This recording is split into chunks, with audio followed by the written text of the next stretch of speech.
baby narakubabaje uziko nanjye kageze ukakanja mu mutwe.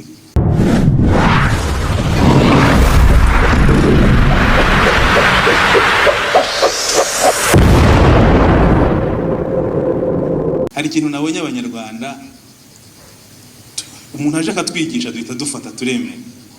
Mwarabibonye ko twemera ibya day 3 yavugaga abajene nabibonye abantu bose barashaka day 3 ya King James nabo mu ntara ubungubu basa kubera ko twese hari ukuntu dufitemo umuntu twigisha aradufatisha byoroshye.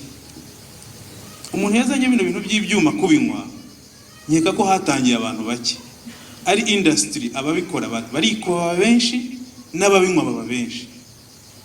Ngira ngo hari ukuntu abanyarwanda twemera vuba tugomba no kwisubiramo tukareba niba tugomba kujya ducishamo rimwe tukazanamo gutekereza hakagira ibyo twanga. Tambaye nk'urugero hari nk'akara karirimbo gashyashya nabonye muri iminsi kazengereje abantu kitwa ngo amusori ngo baby narakubabaje uziko nanjye kageze ukakanja mu mutwe.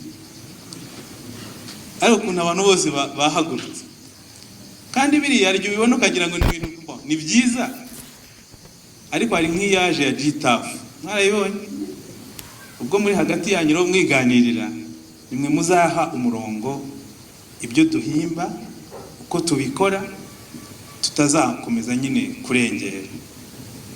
Mperutse kubona igitaramo cya Asha Raymond aho yakoze igitaramo muri yarafite tour azana umukobwa kuri stage byango mwarabibonye agiye kumukoresha ibyo yashakunze gukoresha abakobwa umukobwa aranga.